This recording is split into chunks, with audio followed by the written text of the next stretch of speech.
Rapaz, pelo Pronto, pouco de experiência que eu oficialmente tenho, essa estamos laje na aqui vai live cair, para cara. conversar sobre o professor, lá em João Pessoa, com o Daniel Monteiro e o professor Paulo Miranda. Pronto, Paulo. Deu certo agora? Continuo te ouvindo. Mas como é que aparece a tela? Aparece Dá a para eu tela, entender? aparece a tela dividida, eu me vejo e o restante da tela fica preto. É. Uhum. E para quem já está aqui na live, a gente vai ter um bate-papo, gente. No meu Instagram eu divulguei só hoje, mas o professor Paulo divulgou ontem, Daniel também, que a gente vai conversar um pouquinho sobre a obra que... Qual é o termo correto, Paulo? Colapsou, desabou, caiu? Isso, colapso total, desabamento, todos os Ah, termos estão corretos. correto, pronto. Pois a gente vai conversar um pouquinho sobre esse evento. E assim, semana passada, por conta do corre de todo mundo, Daniel também estava aí dando entrevista para todas as mídias. Então, a brechinha que a gente achou hoje para conversar, até para levantar mais dados, né? Foi hoje. Tu já conhecia essa obra antes ou também ficou sabendo no ocorrido? Não, Alan, eu não conhecia. Fiquei sabendo via redes sociais. Eu achei, no primeiro momento que eu vi aquele vídeo, pelo estilo da narração, eu até achei que, tipo assim, havia um vídeo e a pessoa tinha narrado por trás para ficar no É momento. verdade. Tanto que das duas ou três primeiras vezes que eu vi o vídeo, não, isso é meme. Certeza é meme. E aí depois que eu vi nas grandes mídias que eu voltei para olhar o vídeo, não, foi real, realmente assim, instantâneo. E fiquei impressionada com a coincidência, né? É verdade. Mas com as lições que esse episódio Foi é, muito bem sincronizado, né? tu já tinha presenciado ou passado por alguma situação parecida, não no sentido de ter presenciado, mas no sentido de ter tido que resolver algo semelhante? Ailana, eu já trabalhei com vários tipos de investigação estrutural com o objetivo de levantar dados para fazer um estudo fechando o diagnóstico, tá? Tanto de situações de desabamento como essa, como em situações de presença de muitas manifestações patológicas que levaram à desocupação do imóvel ou da obra, tá? Então isso é algo que eu já fiz várias vezes. Eu nunca presenciei, né, eu nunca estive no local, no momento do desabamento, né, como aconteceu ali com o Daniel, mas fazer trabalhos investigativos com o objetivo de fechar diagnóstico, já fiz vários. Legal. Olá, Daniel, boa noite. Olá, boa noite, tudo bem com vocês? Tudo bom? Muito prazer. Prazer. Apesar da gente já ter se falado aí no direct, agora, oficialmente, a gente está se conhecendo. Eu sou a Ilana, arquiteta, professor Paulo Miranda, seu colega engenheiro, é, na área aí de estruturas. E você, engenheiro, né? Apresentar aqui para. Acredito que deve ter, talvez, aqui no decorrer da live, nos entre ensaios, mas vai ter seguidores aqui, talvez de nós três. Meus seguidores são mais na área de projetos e de vocês mais na área de engenharia. E aí, fazendo as apresentações oficiais, a gente está aqui literalmente para um bate-papo, para uma conversa informal, não para achar culpados, até porque a gente não tem dados para isso, nem estamos com esse objetivo, mas para mais trocar uma ideia de maneira produtiva como profissional, seja na engenharia, seja na arquitetura, exatamente para estar atento e talvez, assim como você fez, saber avaliar os riscos de determinada situação, né? Que graças a Deus, nessa situação não houve vítimas. Acredito que quem está aqui na live, dependendo dos Instagrams, sabe que o foco, né? Foi o evento que teve, foi dia 9 ou foi dia 10? Dia 7. Ah, foi dia 7. É, Ah, só viralizou 3 dias depois. mas tu postou no dia 7 mesmo? Ou tu postou depois? Eu postei um story dia 7. Inclusive, pessoas compartilharam, né? Sem que eu soubesse. Depois que eu vi que estava viralizando, eu disse, vou postar também. Eita. Mas foi muito. Eu estava dizendo para a Paula agora há pouco, Daniel. Quando eu vi a primeira vez que o teu vídeo apareceu para mim, eu olhei assim, não, isso é meme. Alguém pegou o vídeo e narrou. Impossível.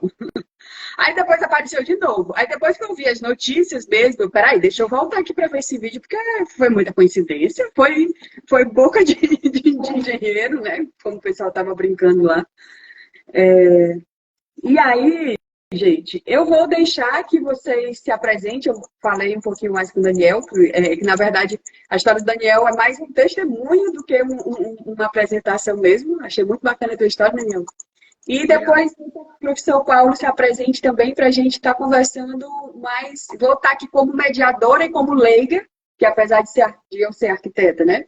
Quando chega nessas especificidades da construção civil, da engenharia, eu costumo dizer assim, ó, a minha etapa é até aqui. Aqui vamos procurar o coleguinha que vai entender sobre esse assunto. E aí depois a gente começa a entrar para o fato, de fato, do que aconteceu, do que ocorreu. Você, Daniel, é engenheiro civil, natural de... Areia de Baraúnas, sertão da Paraíba. Do interior da Paraíba? É, sertão, Areia de Baraúnas. As pessoas vão conhecer Patos, por ser mais conhecida. Sim. Mas fica próximo ali, 40 quilômetros de distância. E você, qual é a tua idade, Daniel? Tu é bem novinho, né? 27. No caso, tu já tem experiência aí na construção civil e decidiu entrar para a engenharia. Exato. Eu comecei a trabalhar em obra em 2018, de servente de obras. Inclusive, um dos meus patrões está na live, né? O Maxwell. Desde já mandar um abraço para ele. E foi isso. Fui fazer um vestibular. Acabei passando em primeiro lugar, pelo pouco de experiência que eu tinha. Pelo pouco de experiência, você passou em primeiro lugar na engenharia. Exatamente. Passei em primeiro lugar e continuei trabalhando na obra. E era como se fosse um estágio para mim. Adquiri muito conhecimento ali no decorrer do dia a dia da obra. E à noite, chegava na faculdade já cansado, mas mesmo assim não desisti. Consegui finalizar. Então, tu levou a faculdade, assim, os 5 anos de faculdade com, assim, o pé na faculdade e o pé no canteiro de obra. Exatamente. Foram 5 anos de experiência em obra mesmo. Assim. E atualmente, tu tem escritório, tu trabalha com o quê? Bom, onde tu mora? Atualmente eu faço projetos também, complementares. Já vendendo meu peixe, eu faço projetos complementares, hidráulica, elétrica. Também faço estrutura, não de grande porte, como a estrutura que colapsou, mas faço edifícios residenciais, projetos de alvenaria estrutural também, e arquitetônico. Isso. E trabalho... Para a vivência de obra, eu atualmente trabalho na Rosa Barros, é uma empresa lá do Maranhão, que presta serviço para a Prefeitura de João Pessoa, em pavimentação e calçadas. E trabalho também, sou responsável técnico de um edifício residencial, pequeno também, na EAS Construções. Muito massa. No caso, você mora em João Pessoa hoje? Exato, moro em João Pessoa. E professor Paulo, já lhe conheço, né? Conheci Paulo aí, conhecia de ouvir falar, desde que eu cheguei no Cariri. Então, eu estabeleci esse escritório, nunca tinha tido a oportunidade de trabalhar. No último ano, a gente se conheceu aí por conta da faculdade também, que o professor Paulo tem muita experiência e está há muito tempo dentro da universidade. Se apresente um pouquinho, Paulo. Oi, Ailana, boa noite. Boa noite, Daniel. Parabéns, Daniel, pela tua história, tá? Achei realmente incrível, né, a coincidência, inicialmente, de você estar naquele momento, e não somente a coincidência, mas o fato de você ter conseguido identificar que algo não estava correto, né, naquela estrutura, e que muito provavelmente ela iria colapsar, como de fato colapsou poucos segundos após você fazer aí a filmagem com a tua previsão de diagnóstico. Quero saudar todos que estão aqui nos assistindo, boa noite a todos. Eu trabalho com estruturas, eu tenho 25 anos de engenharia, boa parte dela, para não dizer completamente, dedicada à engenharia de estruturas. Trabalho tanto em mercado, com projetos e consultoria em estruturas, como também faço parte de instituições de ensino. Atualmente eu sou professor do Instituto Federal do Ceará, sou professor da Uninasal, tenho mestrado e doutorado na área de estruturas e vivo estruturas.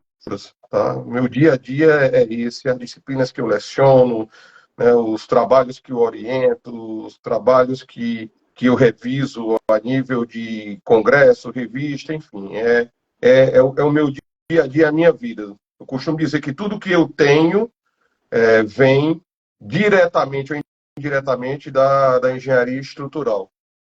E é um prazer estar aqui com vocês, conversando a respeito desse assunto, em particular o desabamento dessa laje, né?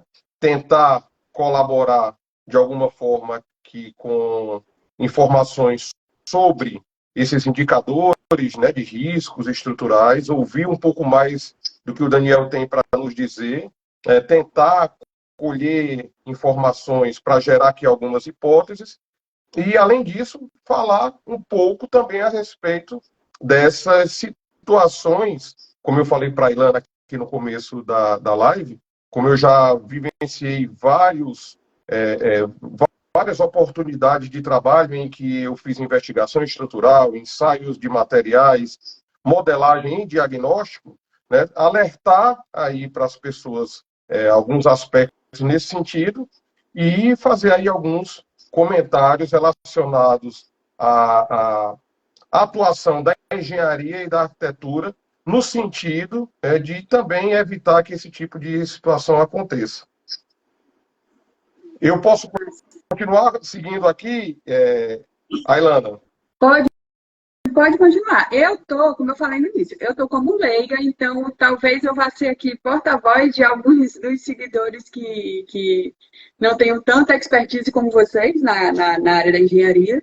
E aí, à medida que eu for lembrando aqui das minhas dúvidas em relação a esse evento, eu também vou levantando aqui para perguntar para vocês. Mas podem ficar à vontade, que na verdade a live é de vocês. Olha só, eu tenho poucas informações a respeito da obra, do acontecido. O que eu conheço é o que é de conhecimento geral, é o vídeo do Daniel, né, que foi postado aí em redes sociais. Eu tento, em algum momento, dar um zoom ali no vídeo para tentar visualizar algo mais comprometedor, mas para que eu possa, né, mesmo que não tendo muitos dados, conversar um pouco a respeito do assunto, eu queria ouvir de ti, Daniel, exatamente e de uma forma meio que cronológica, como é que isso aconteceu? Você já tinha reparado, já tinha percebido que essa laje não apresentava boas condições e em um segundo momento você voltou lá, né, para fazer uma filmagem, ou aquele momento ali foi a primeira vez que você viu a laje? O que você percebeu naquele momento? Descreve para mim, por favor, essas informações que podem ser importantes para o decorrer da nossa conversa. Bom, eu fiscalizo uma obra ali perto e fica bem próximo mesmo, mais ou menos meio-dia, bem no horário do almoço, né, que eu estava passando lá para verificar algumas coisas na minha obra e eu escutei barulho de escoras caindo, escoramento da laje. E aí tudo bem, normal, escoras caindo. Aí eu fui almoçar, retornei ao local mais ou menos umas 2h30 da tarde para 3 horas, entre esses horários. E identifiquei que todas as escoras tinham caído A que tinha no canto lá no local estava envergada, a envergadura dela era enorme, porque o peso da estrutura fez com que ela entortasse. E eu, rapaz, tá errado. Olhei mais para a estrutura, né, porque eu achei interessante aquilo, e vi que ela tinha dado uma flambada, que tinha tido um deslocamento em forma de U mesmo. Assim, de longe já dava para notar que estava baixando aquilo. Porque eu tinha feito uma fotografia antes, sabe? No horário do meio-dia. Para relatar mesmo com os colegas do trabalho. Eu tinha até brincado antes. Isso aí não vai durar muito tempo em pé, não. E após tirar essas fotografias, eu dei um zoom na fotografia e vi que tinha umas trincas e rachaduras nos pontos de apoio. E eu falei, rapaz, eu vou analisar o pilar da parte de trás também. E cheguei a tirar até uma fotografia, inclusive compartilhei com você a fotografia do pilar da parte de trás. Esse pilar ele tem 2 metros de largura por, se eu não me engano, 50 de largura também. Enfim, comprimento 2 metros, largura 50. E tem umas trincas também na parte superior. Foi quando eu disse, vou gravar, vou filmar isso aqui, porque não vai demorar muito tempo para cair. E quando cair, eu vou ter uma suposta previsão. Ah, aquele vídeo vai cair. Só para brincar mesmo com colegas aqui em João Pessoa. E na hora que eu fechei a boca, cara, a estrutura veio abaixo, caiu. Só uma pergunta, né? Tu que já estava ali perto do acompanhando. Cortou um pouquinho teu áudio. Pronto, voltou? Voltou. Fazia tempo que essa laje tinha sido concretada? Já estava no período de tirar ela tem duas. Ela tem na parte da frente, que seria na parte de trás, porque a parte da frente caiu. No outro lado da rua, ela tem uma parte que eu até vi a concretagem. Tinha vários caminhões lá. E eram muitos caminhões de concreto mesmo. Concretando lá, para concretar no mesmo dia, porque a gente sabe que esse tipo de coisa tem que iniciar no dia e finalizar. Eu acompanhei a outra laje, né, que está lá ainda, está escorada. Inclusive, após esse acontecimento, tá todo mundo... tá todo mundo em alerta, tá todo mundo com medo. Queria até me solidarizar aqui com os profissionais dessa construção, que acredito que não está sendo fácil, os engenheiros envolvidos, os trabalhadores envolvidos, e um Deus nos acuda com esse tipo de situação. Daniel, Mas, assim, saber a quantidade de tempo que tinha se concretado, essa outra não sei. Eu acompanhei a outra laje, que está de pé lá. Mas o fato foi que as escoras não foram retiradas, essas escoras caíram mesmo, né, pelo peso da estrutura. Não foi tipo assim, tá no tempo de tirar a escora, vamos tirar. Não, elas mesmo... Eu não sei te dizer de forma concreta, né? O que eu sei é que alguns trabalhadores que estavam perto falaram que estavam retirando as escoras, mas isso eu não tenho essa informação. Isso já foi terceiros que passaram e eu estou muito cuidado com informações de terceiras. Daniel, você tocou num aspecto muito importante, né? Quando você fala que, nesse momento, quer se solidarizar com os profissionais envolvidos, tá? Você foi muito feliz nessa sua colocação. O nosso objetivo aqui não é fazer julgamentos, nem procurar culpados, né? Nosso objetivo aqui é tentar esclarecer para as pessoas que nos seguem quais são realmente os indicadores de que uma estrutura não está com um comportamento adequado, né? Falar um pouco aqui sobre possíveis causas, possíveis origens e alertar para que situações como essas não venham a se repetir. Dentro do assunto indicadores, né, nós temos aí alguns indicadores de mau comportamento estrutural, alguns que levam a um risco em curto prazo, às vezes um risco imediato, exigindo aí a desocupação da edificação. Outras situações, outros indicadores que podem comprometer a médio e longo prazo a saúde da estrutura, e podemos, né, dentro desse contexto, visualizar alguns desses indicadores que estavam presentes naquela estrutura antes do desabamento. Um desses indicadores é o aparecimento de fissuras, né?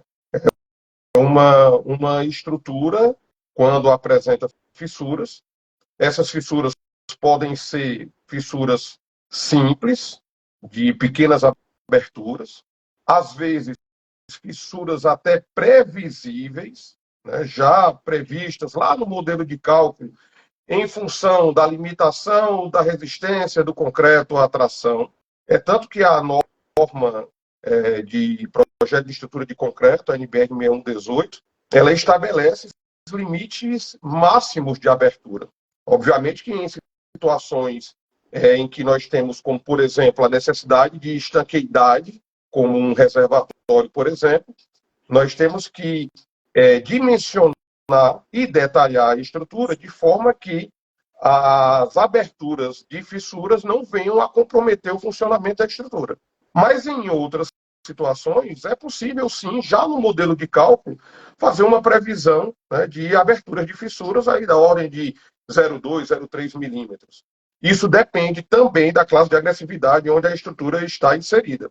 Quanto maior a classe de agressividade, maiores devem ser os cuidados com as aberturas de fissuras.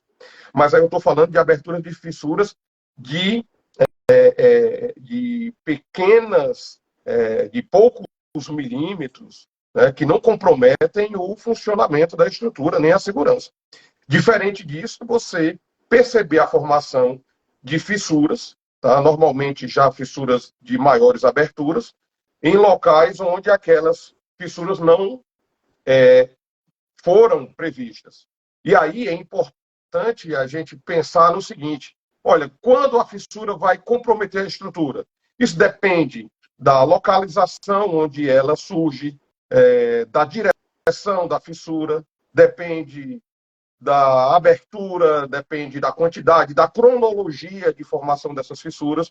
E aí, cada caso é digno de uma investigação específica, tá? Então, quando esse tipo de fissura surge, é necessário procurar um especialista, né, para que ele venha de posse ou em visita à obra, diagnosticar essas fissuras, levantar informações, modelar a estrutura, né, replicando o comportamento e tentando entender o que realmente está acontecendo. Muitas vezes, essas fissuras podem realmente vir a comprometer. E, no caso específico, né, nas imagens que você me enviou hoje à tarde, dando um zoom ali, a gente percebe a formação de fissuras próximas aos apoios, tá? Que é um tipo de situação que merece cuidado. Um outro indicador do não funcionamento, né, do funcionamento inadequado da estrutura, são grandes deformações e grandes deslocamentos. Outra situação percebida no vídeo que você fez. Aquela laje ali me parece ter um vão da ordem de 25 metros, né, acredito que seja isso, uma espessura da ordem de 30 centímetros, e visualmente a gente percebe uma grande deformação, tá? Uma grande deformação da laje juntamente com o conjunto de vigas. Me parece que havia algumas vigas nas bordas com uma laje. Fiquei sabendo recentemente que a laje e as vigas são protendidas, né? O fato é que, independente da origem do problema, né, e origem é diferente de causa, independente da origem do problema, que pode ser falha de projeto, pode ser falha de execução, material inadequado, o fato é que as fissuras estavam presentes e que havia uma grande deformação na viga. Eu vi até um uma outra postagem de um engenheiro, né, em que ele simulou ali a estrutura, ele teve acesso a algumas informações, ele simulou a estrutura através de um modelo e ele chegou a encontrar a previsão de deformações da ordem de 50 centímetros, o que não é uma deformação aceitável dentro dos limites normativos para aquele vão. Volto a dizer, a gente está identificando uma manifestação patológica sem necessariamente apontar a origem do problema. O fato é que havia uma grande deformação e havia fissuras próximas aos apoios. E isso realmente é uma situação que requer cuidado, né? Você foi muito feliz quando você fez o vídeo e disse, olha, não no sentido, né, de realmente apostar que ela cairia naquele momento, mas de alertar. Se ela não tivesse caído naquele momento, muito provavelmente um problema daquele tipo, né, daquele nível, ou um problema que ainda pudesse ter dado um tempo para a solução, aconteceria e os cuidados deveriam ser tomados, envolvendo aí a consulta ao projetista, ensaio de materiais, né, modelando a estrutura a ponto de chegar a conclusões que levem aí a um reforço. Tá? Então, esses dois indicadores estavam presentes. Existem outros indicadores, como, por exemplo, baixa qualidade do concreto, que às vezes a gente consegue perceber visualmente, né? Falha de concretagem, concreto desplacando, que também é um indicador do mau funcionamento da estrutura, podendo comprometer a segurança.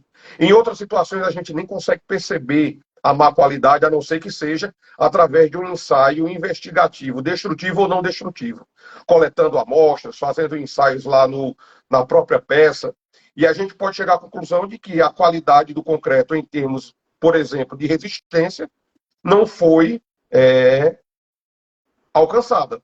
Tá? Foi especificado no FCK de 25 MPa, como, por exemplo, foi e é o FCK especificado lá naquela obra, e por algum motivo a resistência pode estar inferior a isso, colocando a estrutura em risco. Né? Não havia indicações de má qualidade do concreto, mas é uma possibilidade. Existem outras situações, já que a gente está falando aqui de indicadores. Estruturas mais antigas, a presença de armaduras oxidadas, tá? Com redução da seção do aço. E isso coloca a estrutura em risco, né? Que não é o caso daquela estrutura em particular, mas a gente tornando aqui o assunto um pouco mais abrangente. A longo prazo, infiltrações, né, podem acelerar o processo de oxidação das armaduras. Tá? Então é sempre importante cuidar da proteção das estruturas através de um sistema adequado de impermeabilização, por exemplo. E outra situação que requer bastante cuidado, que é um indicador também de possível risco, né, da estrutura, é quando a gente faz alguma mudança, né, no uso da estrutura, aumentando as cargas, enfim, algo que também não aconteceu ali. Então, naquela situação, quais são os indicadores, né, que acredito eu tenham despertado em você essa preocupação? A presença das fissuras na região dos apoios e a elevada deformação. Tá? Foi exatamente isso que aconteceu, Daniel? Ou você percebeu algo mais? Com certeza, professor, com certeza, porque a própria estrutura ela já deu indícios de que iria acontecer algo de errado, ou naquele momento, ou posteriormente. Aquelas fissuras não são normais, principalmente por se tratar naqueles pontos de apoio. Na verdade, já estava se tornando trincas, né? Porque existe uma mera diferença entre fissuras e trincas conforme vai aumentando o seu diâmetro, a sua espessura. E já se transformava em trincas ali. E a deformação também. Ali o projetista, aquele que o senhor citou no vídeo, eu também cheguei a ver esse vídeo, e ele mostrava um deslocamento de 50 centímetros, um deslocamento máximo. Pela longa distância que eu estava, de longe, já dava para identificar que não era apenas 50 centímetros, já estava formando meio que um U mesmo, um U. Aí o olhar crítico assim, da profissão, de tanta vivência de obras, viu que não era normal. E o senhor Uhum. citou também a respeito de concreto e tudo mais, isso nos reforça a importância de moldagem de corpo de prova do concreto na hora da concretagem, porque isso é muito importante para termos de investigações futuras, caso haja esse tipo de situação. E quanto à análise, foi sim, foi relacionada às fissuras e ao deslocamento. Também me chamou a atenção as escoras caindo, os trabalhadores em alerta. E por estar perto, isso foram os pontos de gatilho que eu identifiquei. Em geral, gente, para se fechar um relatório, né, que seja aí um documento a ser utilizado, né, em uma perícia, ou um documento elaborado durante a perícia, né, num caso como aquele, é necessário levantar informações de projeto, né, quais as características, quais as propriedades dos materiais, os detalhamentos envolvidos. Além disso, é necessário investigar a qualidade dos materiais, tá? Porque uma coisa é o material especificado em projeto, outra coisa é o material que foi produzido ou entregue em obra. É necessário avaliar a montagem das armaduras ou dos cabos de proteção, né, no caso, e de posse de tudo isso, nós podemos modelar a estrutura, tá? E através dessa modelagem, aplicando os carregamentos previstos, identificar pontos de concentração de tensões, né? A gente consegue, inclusive, gerar uma condição que nos permite prever até cronologicamente a formação de determinadas fissuras, tá? E aí a gente consegue identificar inicialmente a causa do problema. Por exemplo, causa de um colapso, a tensão de compressão aplicada em uma determinada peça superou a resistência à compressão do material. Isso é a causa do colapso, tá? Agora, qual é a origem? A origem ela pode estar associada a um projeto mal elaborado, a um erro de projeto. Pode estar relacionada, para a mesma causa, a origem pode estar relacionada à má qualidade do concreto. Pode estar relacionada a um erro de execução em termos de espessuras da peça, tá? A NBR 14.931, que trata da execução de estrutura de concreto, ela estabelece lá algumas condições em que você pode ter tolerâncias de execução em termos de espessuras de laje, de dimensões de pilares, tá? Algo que é até previsto nos modelos de cálculo, mas não numa situação em que uma laje deveria ter 30 centímetros e foi executada com 20. Né? Então, pode ser projeto, pode ser execução, pode ser materiais, pode ser mau uso. Oi? Pode ter sido erro, assim, né? Nesse caso específico, de fundação também? Não. De solo? Não, pela imagem que a gente observa na postagem lá do Daniel, não me parece ter deslocamentos nos apoios. Né? O que parece é uma falha do comportamento da laje barra viga protendida. É o que parece ser. Tá? Mas, em determinadas situações, a origem do problema pode estar lá no solo. Tá? Então, um aumento de tensão em uma determinada peça que acontece devido a um recalque de fundação. Causa, origem, pode ser no subdimensionamento da fundação. E só um estudo detalhado leva a esse tipo de conclusão. Né? Por isso que a gente fala que é muito a gente tem que ter muito cuidado ao tratar sobre esses determinados assuntos. A gente tem a obrigação de falar sobre eles, no sentido de alertar, né, a nossa comunidade técnica para que situações como essas não aconteçam e para ajudar as pessoas a conseguirem identificar determinadas situações de riscos, como o Daniel fez. Tá? Agora, Professor, oi, Daniel. colocação rapidinho. Também pode estar relacionado até a esticamento dos cabos de proteção também. As tensões, elas precisam ser avaliadas, né, através de uma modelagem e simulação do que aconteceu. Né? A gente pode estar levantando aqui hipóteses, como a gente está fazendo, né, mas para realmente chegar a uma conclusão, só com informações detalhadas, algo que a gente não tem. Né? A gente ainda conseguiu um projeto básico da estrutura, que está disponível, se não me engano, no próprio site, né, da prefeitura, é uma obra pública, mas a gente não tem muitas informações a respeito. Ei, Paulo, então, para especular mesmo. Deixa eu trazer um pouquinho, não o problema, né? Mas deixa eu trazer um pouquinho para a origem da concepção. Até porque eu vi alguns comentários no vídeo lá do Daniel, da galera meio que criticando no sentido, no sentido de tirar a brincadeira, a questão da concepção arquitetônica. E aí não é fazendo julgamento em relação à solução, ao conceito arquitetônico. Mas, por exemplo, quando um arquiteto propõe uma solução mais ousada estruturalmente falando, certo? Independente do nível de responsabilidade que aquela intervenção ou aquela solução ali vai ter perante o projeto estrutural.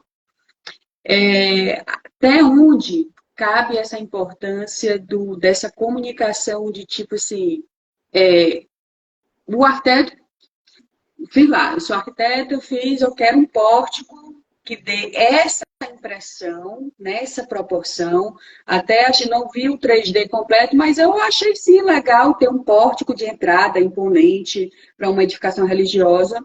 Não vi todo, não vou julgar, porque gosto, estética é muito relativo, mas aparentemente está no contexto religioso da coisa, mas até onde cabe o arquiteto sugerir a solução estrutural que aquilo vai ser executada e até onde cabe essa comunicação de tipo assim, ó, aqui tu vai ferrar com o bolso do teu cliente, vamos pensar tu quer isso aqui? Vamos pensar no plano B, sei lá, estrutura metálica, estrutura tensionada,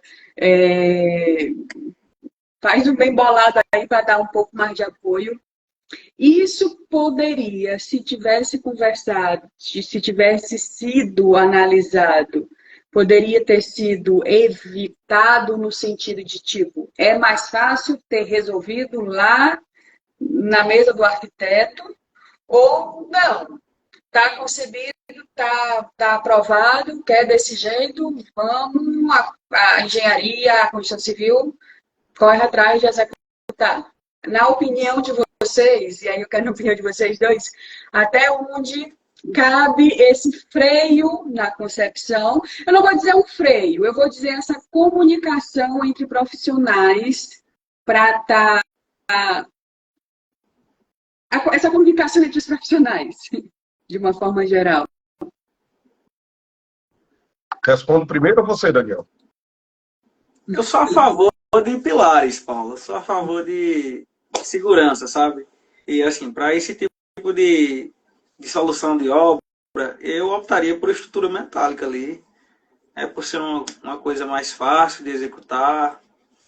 E na minha concepção, concreto ali, foi muito ousado. Foi muito ousado de verdade. Mas que é executivo, a gente sabe que é porque existem pontes. Concreto pretendido é para isso, é para prolongar a distância dos pilares. Agora, foi muito ousado. Tá.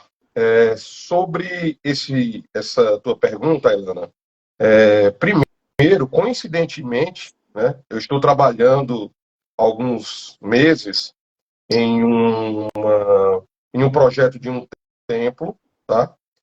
nesse templo nós temos lá uma laje, tá? Bem parecida com aquela proposta. Não é a laje que compõe o templo, mas uma laje de entrada para o templo. E lá, né, me parece que naquela laje ali a gente tem 25 metros. Nessa que eu estou trabalhando, na João Pessoa, né? São 26,40. Quanto? 26? 26,40. Pronto, quase 27 metros. Nesse trabalho que eu estou fazendo agora, a gente tem 40 metros. Uau. Tá? E será em concreto protendido. Então... Vão livre? Hã? Vão livre? Mas é um vão... 40 metros. Foi você Então, o que é que acontece? projetou? Estou projetando. Uau. Então, olha só. Eu, Daniel, eu gosto de ousadia, sabe? Quando eu encontro arquitetos ousados, para mim, quanto maior a ousadia, melhor, né? É para isso que a gente está aqui, para quebrar a cabeça e conseguir pôr em prática, tornar real aquela concepção, aquela ideia arquitetônica. Né? Então, eu gosto de ousadia. Oi? Esse formato de triângulo, o senhor acha que pode ter contribuído para essa mais... Assim, não. Não, gente. Assim, a extensão dos cabos... Não, assim, tem situações em que a geometria da peça requer maiores cuidados do ponto de vista de projeto, né? Mas a gente não pode atribuir a forma da laje e a forma da estrutura concebida pelo arquiteto, nós não podemos atribuir a isto uma falha estrutural. Tá? Então, assim, é como você entrar em uma curva sinuosa, em uma estrada sinuosa, na verdade, em uma curva perigosa, em elevada velocidade. A gente não pode culpar o formato da curva por um provável acidente. A curva está lá, ela está sinalizada. Então, a gente é que precisa tomar os cuidados necessários para entrar naquela curva. Mesma coisa, construir em pântano. A gente não pode culpar o pântano por um erro estrutural. Né? No momento que eu sei que é pântano, eu tenho que tomar os cuidados necessários. Se eu não sei projetar em pântano, eu vou entregar esse trabalho para um outro colega. Então, o formato diferente, tá, das estruturas, por vezes, exige um cuidado maior. Formatos curvos, ali a presença de maior torção, tá? Quando não há uma continuidade, vazios, enfim, realmente isso complica. Mas se isso está sendo exposto no início, isso precisa ser considerado. Tá? Então, eu gosto de situações ousadas. Então, vão de 40 metros, poucos pilares, em concreto. Cara, eu acho incrível. Tá? E aí, por vezes, Ailana, dentro do que você perguntou, se quer culpar, né, a concepção arquitetônica. Não, peraí, é o que o cliente deseja. Né? Se a gente encontra pessoas capazes de dimensionar e executar, por que não?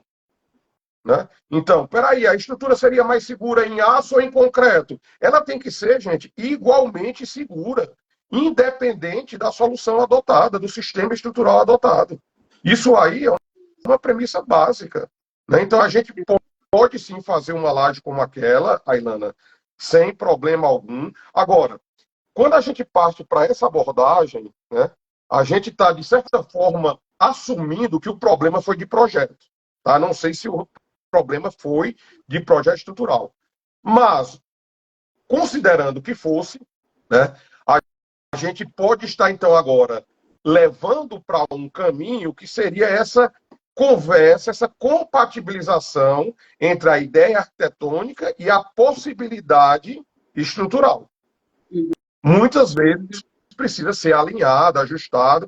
É isso que eu tenho feito com a equipe de arquitetos que projetou essa estrutura. Não é que a gente não vai fazer, mas por vezes a gente precisa alinhar algumas questões. Né? A ideia inicial a ideia inicial é de um vão livre. Nós vamos conseguir realmente fazer um vão livre? Qual seria o custo desse vão livre? Tá?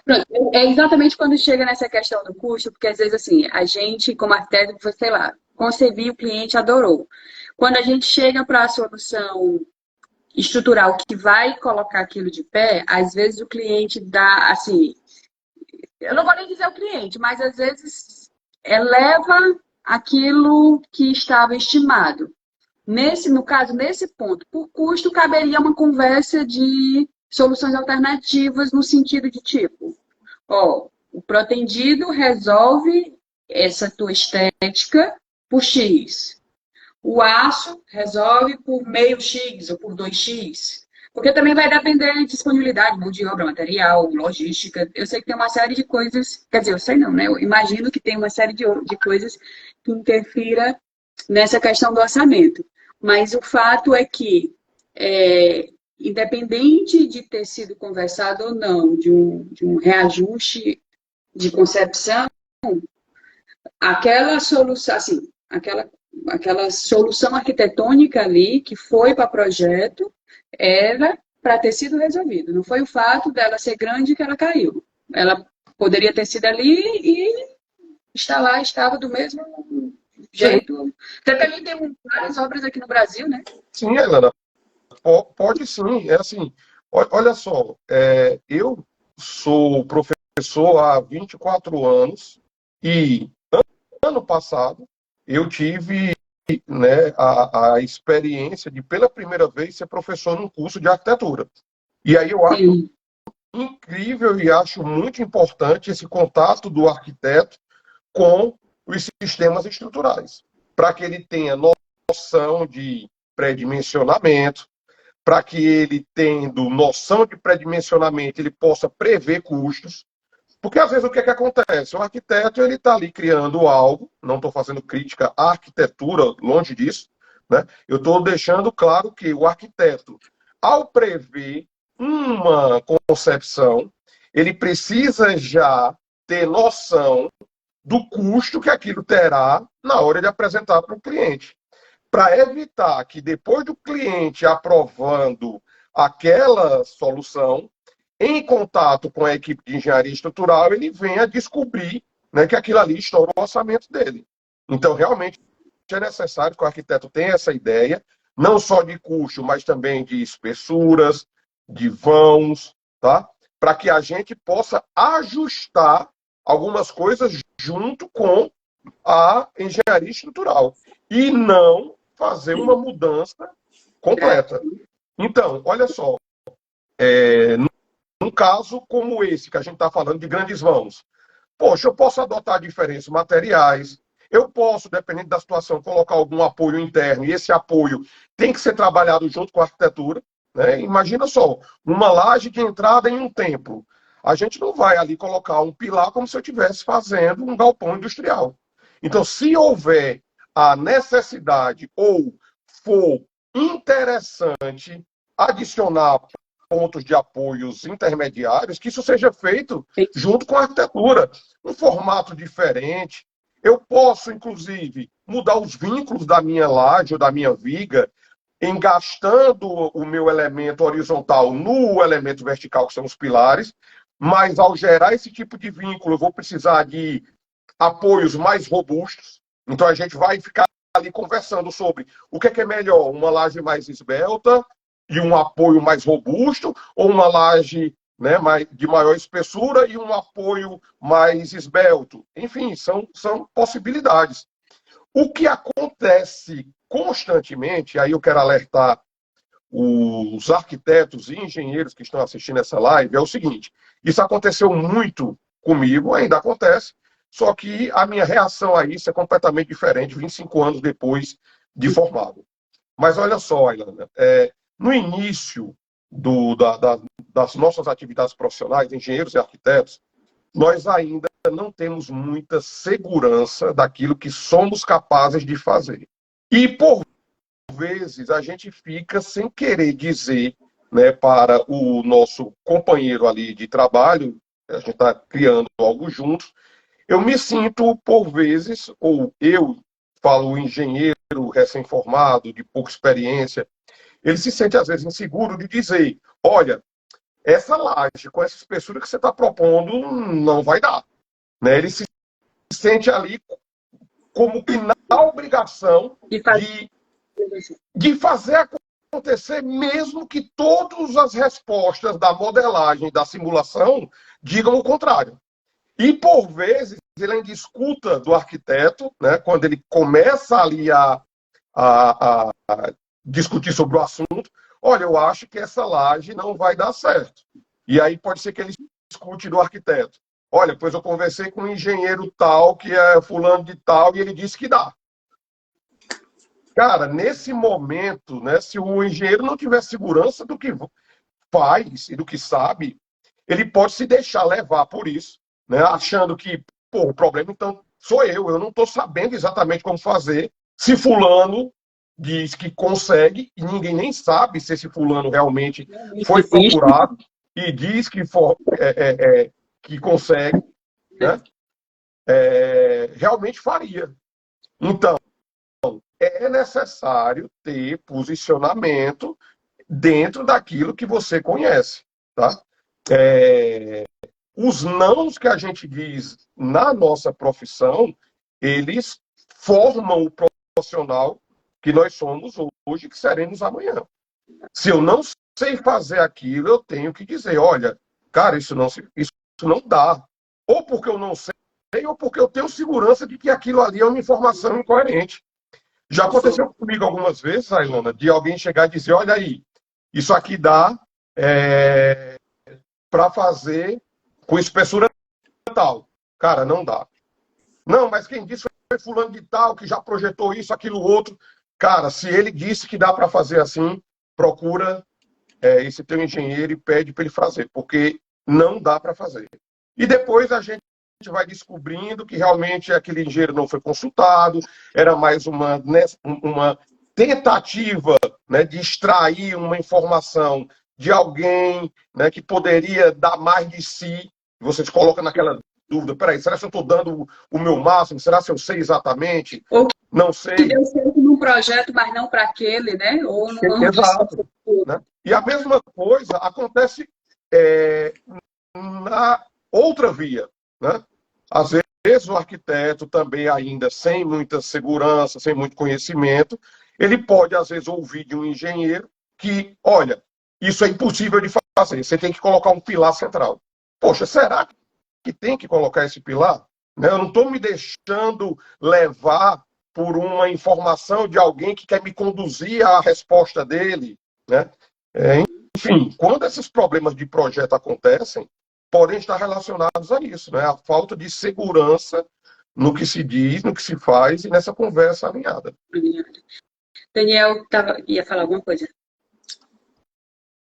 A moça comentou aqui, existe alguma possibilidade de algum material estar irregular e ter causado esse efeito? Respondendo a pergunta dela, professor, existe sim, né, professor? A possibilidade. Existe. Bom, professor, queria parabenizar o seu trabalho, né, de fato, por ter compartilhado conosco esse seu trabalho de uma laje com vão livre de 40 metros. Inclusive, um dos seguidores comentou aqui abaixo. É muita ousadia, haja ousadia. Então, parabenizar esse trabalho e enfatizar também a importância de nós profissionais sabermos o nosso limite. Como, por exemplo, eu estou começando na engenharia, né? A engenharia, até o próprio professor aí, acredito que cada dia mais aprende alguma coisa nova na engenharia. E eu não tenho a capacidade de projetar um vão com 40 metros de extensão, um vão livre. Então a gente tem que saber os nossos limites também, como o senhor apontou, e não pegar um projeto para fazer, se aventurando naquela coisa, porque nós estamos lidando, nós temos que saber que estamos lidando também com vidas humanas. Já pensou você projetar ou executar uma estrutura na qual pode comprometer vidas humanas também? Isso é muito importante. É muita responsabilidade. Nós, como profissionais, como técnico, às vezes a gente acha que é só uma obra, mas a gente só sabe o perigo, o poder daquilo ali quando, infelizmente, acontece alguma situação dessa natureza. Inclusive, professor, ressaltar que o mercado da engenharia, pelo menos aqui onde eu moro, é um pouco, desculpa a palavra, prostituto, porque assim, as pessoas pegam um projeto barato, executa, pessoais sem a capacidade de fazer, se aventura fazendo uma coisa que não sabe, mal sabendo eles que estão correndo o risco até de perder o seu CREA, por exemplo. Porque é muita responsabilidade isso aí. Esse é um outro tema, Daniel, que caberia assim, horas de conversa. Porque não é só. Eu acredito que esse mercado não é exclusivo daí da sua localidade, não. Talvez seja um problema nacional que acontece. Porque muitas vezes o cliente, lá na ponta, ele só recebe o produto, o desenho. Às vezes ele contrata o desenho, não sabe um pouco diferenciar o projeto, né, a expertise, o conhecimento que o profissional precisa ter para desenvolver aquilo de um produto ali impresso no pedaço de papel. E às vezes também ele, eu vou economizar aqui no projeto. Não sabe ele que no próprio projeto, de um profissional para o outro, ele está pagando o dobro de concreto, o dobro de estrutura, sem avaliar outros fatores na hora da contratação. O superdimensionamento, né, da estrutura. O super ou para menos, não sei.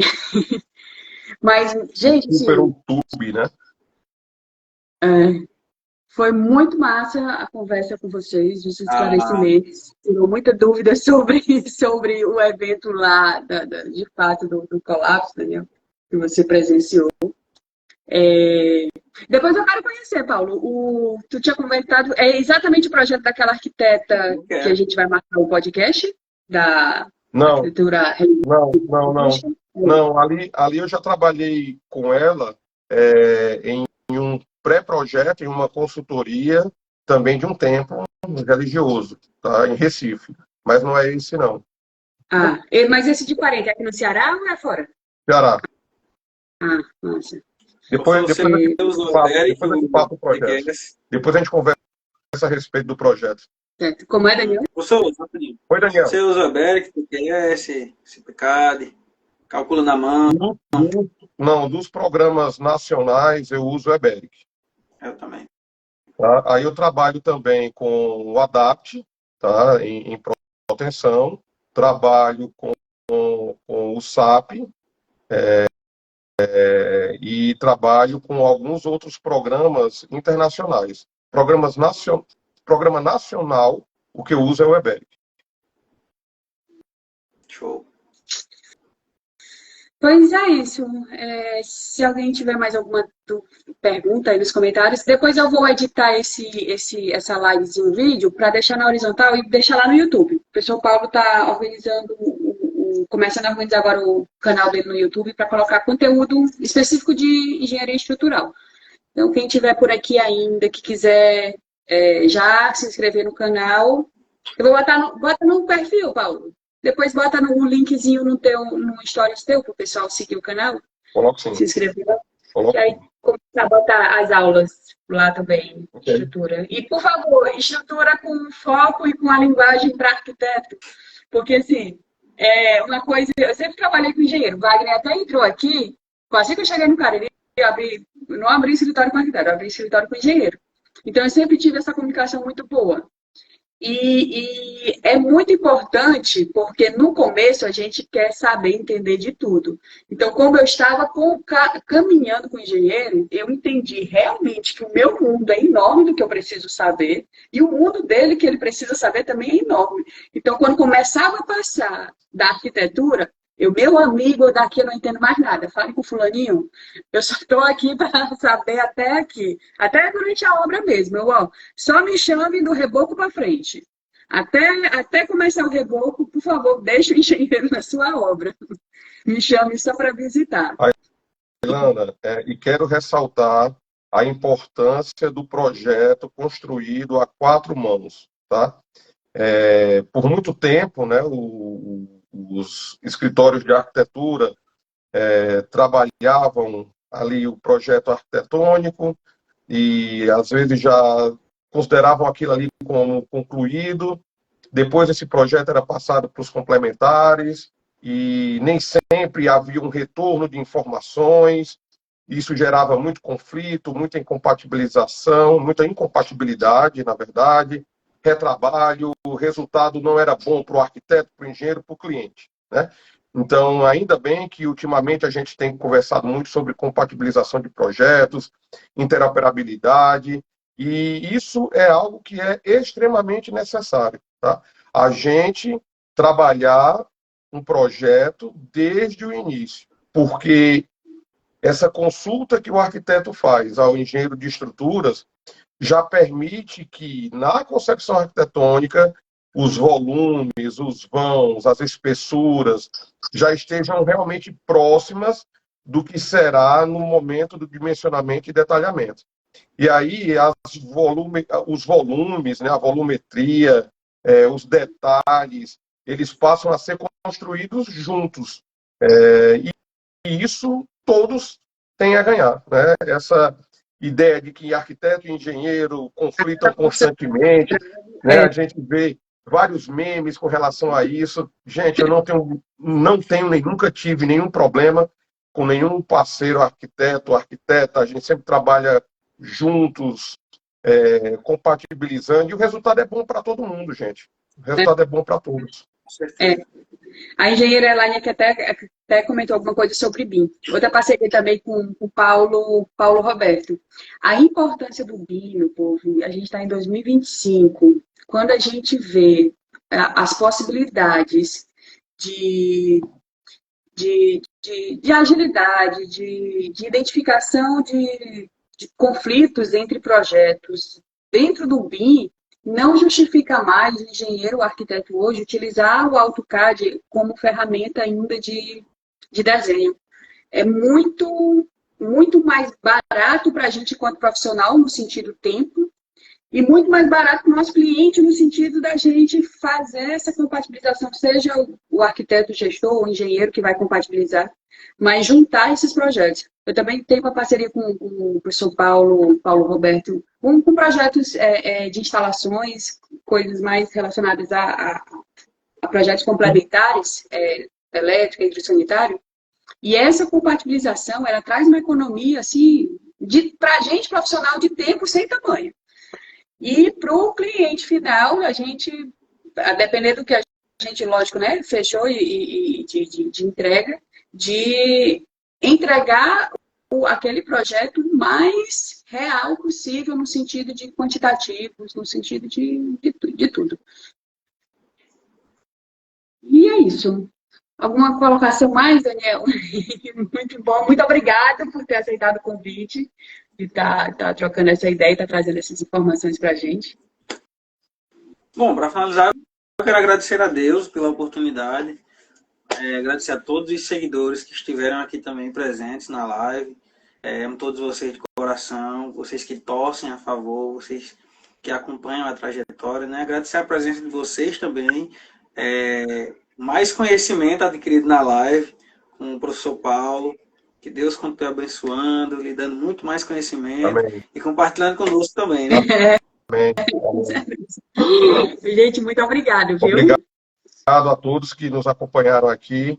Daniel, mais uma vez, cara, parabéns aí por sua história. Desejo muito sucesso, tá, para você. Deus abençoe. Amém, professor. Um abraço ao arquiteto também. Parabéns do seu trabalho. A Ilana, eu estou sempre junto aqui com ela. Menina de ouro. Deus abençoe também, a Ilana, sempre. Sempre. Amém, amém. Ainda teremos aí muitos trabalhos juntos. E, Daniel, a gente, esse ano, a gente tem alguns projetos aí em Recife. Qualquer dia desses, a gente faz um bate-volta aí em João Pessoa e combina um café, viu? Pode ser. Uma peixada. Olha, qualquer viagem dessas aí no Recife, a gente dá uma esticadinha para João Pessoa. Se fosse lá no sertão, era galinha de capoeira com bode. Olha! Vocês gostam? Bom demais, com certeza. Galinha cabidela? É bom demais. A buchada de bode. Também. É todo um abraço para minha cidade, Paraúna. Saudades de lá. Gente, prazer. Obrigado pela companhia de vocês. Tá. Até mais, vou encerrar aqui a live, aí vou deixar gravada, viu? Depois eu mando o link para vocês no YouTube. Até Valeu, mais. até mais. Tchau. Eu encerro, deixa eu ver como é que eu encerro.